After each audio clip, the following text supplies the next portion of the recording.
You have been taught to hide your weaknesses, to bury your scars, conceal your fears, and present a mask of flawless strength. This is the greatest lie you've ever been sold.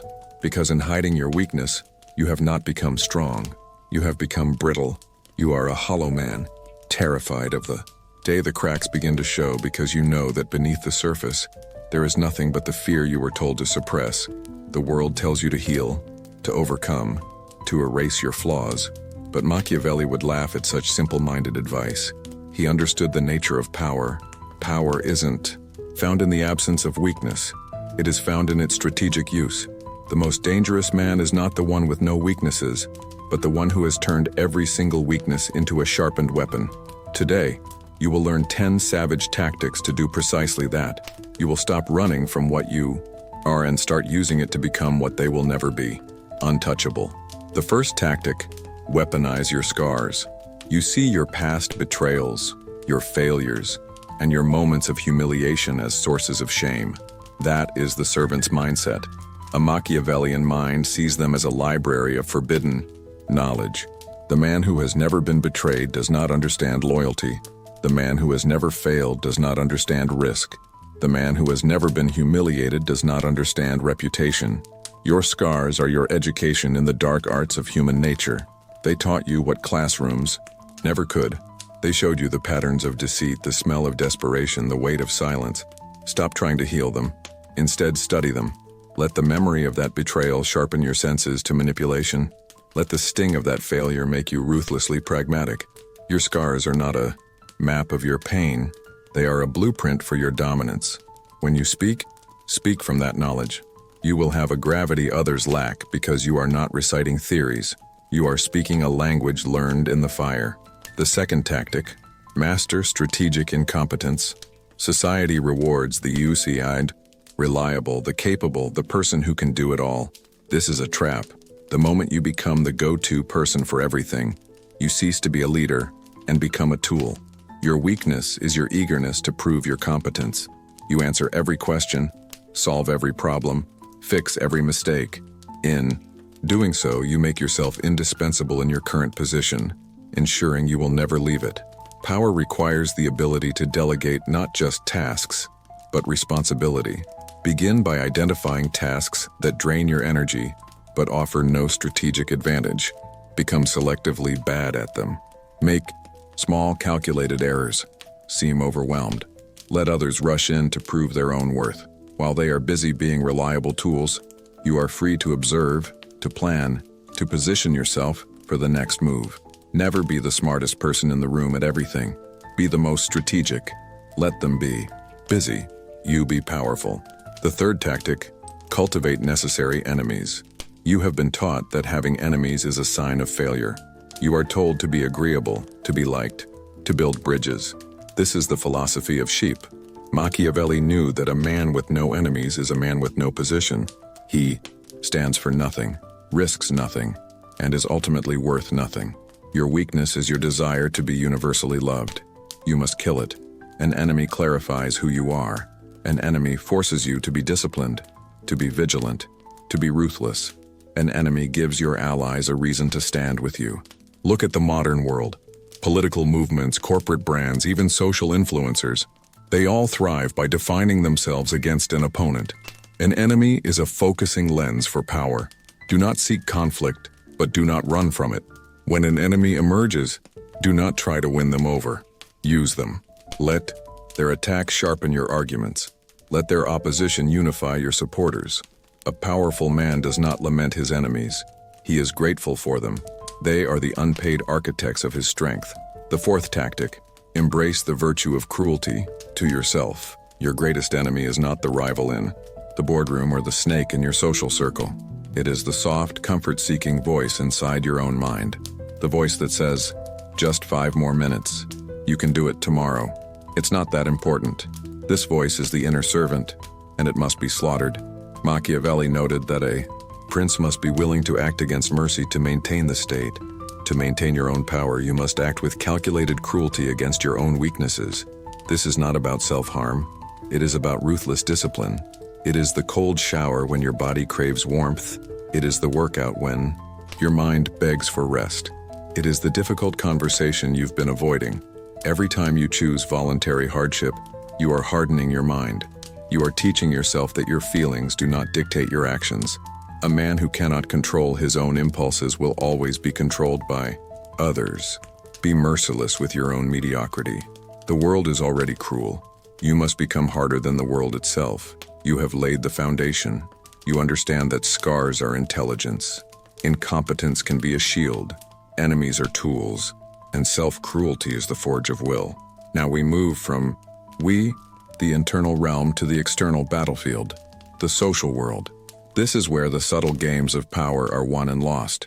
Most people navigate this world with blunt instruments: honesty, anger, pleading.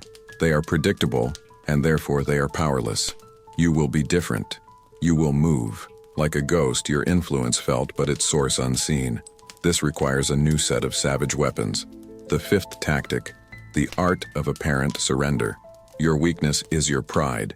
When challenged, your instinct is to fight back, to prove your point, to win the argument. This is the fool's game. Machiavelli knew that a strategic retreat is often more devastating than a direct assault. When you are confronted by a superior force or an unwinnable argument, do not resist. Surrender. Agree with them. Praise their wisdom. Seemingly accept defeat. This disarms your opponent completely. There. Victory makes them arrogant, careless, and blind. They will turn their back on you, believing you are broken. That is when you strike. Your apparent surrender was not weakness. It was bait. It gave you time to gather intelligence, to recruit allies, to wait for the perfect moment of their vulnerability. People forgive an opponent they defeated. They never see the second attack coming. The greatest victories are born from the ashes of a calculated defeat. The sixth tactic, speak from the wound, not the boast. The world is filled with people broadcasting their successes. They display their wealth, their achievements, their happiness. This is an open invitation for envy and attack. Your weakness is the desire for admiration. A powerful man does not need to boast. His power is self-evident. Instead, learn to use strategic vulnerability. This is not the same as complaining or seeking pity. It is the calculated sharing of a minor relatable struggle. By revealing a small, controlled wound, you appear human, trustworthy, and non-threatening. People lower their defenses around someone they don't perceive as a competitor.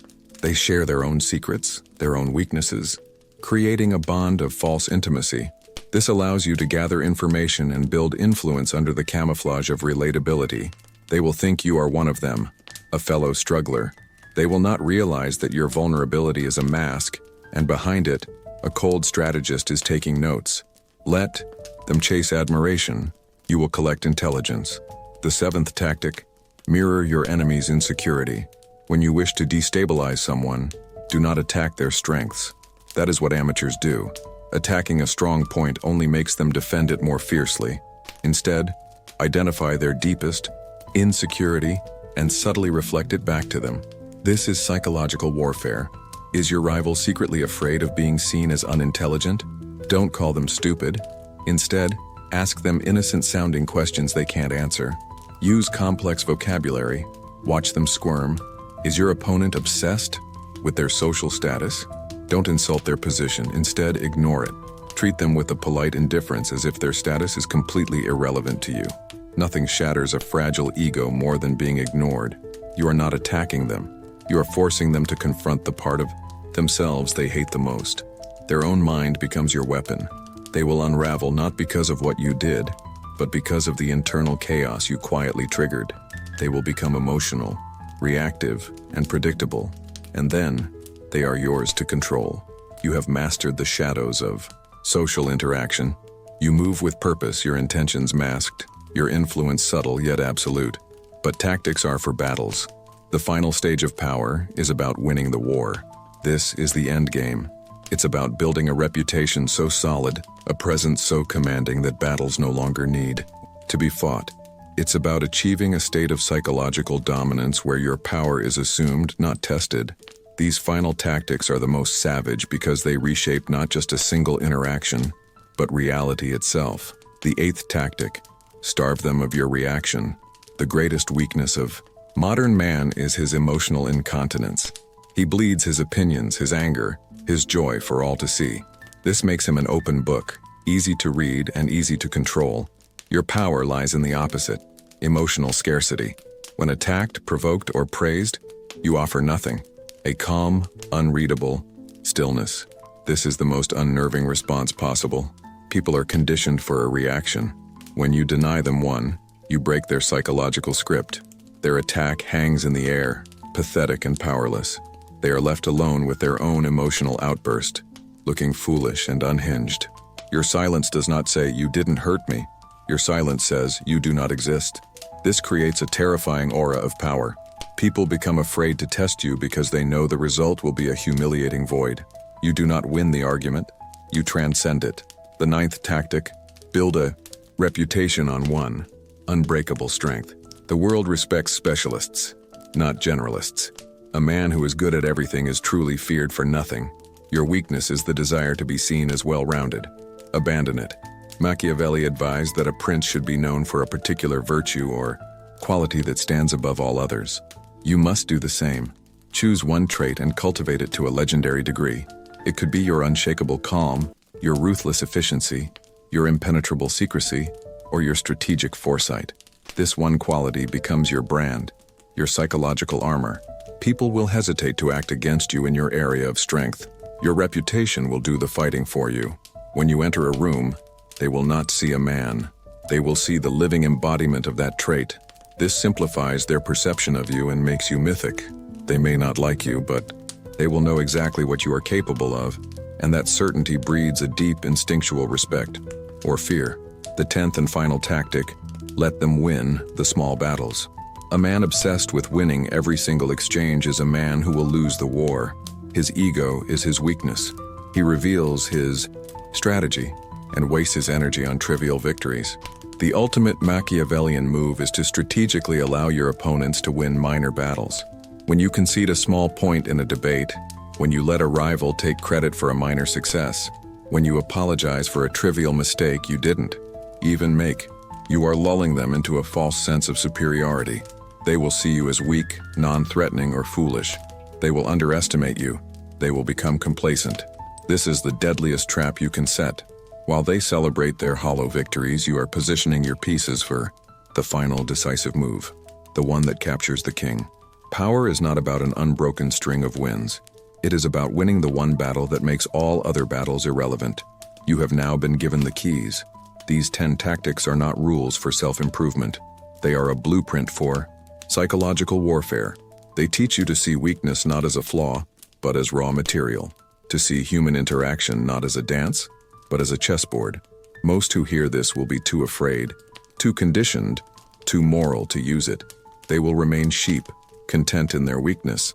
But for the few who understand, for those who are willing to be cold, calculating, and strategic, a new reality awaits. A reality where you are no longer a piece in the game. You are the hand that moves the pieces. The world has not changed. You have, and they will never see it coming. Comment power if you understood this law.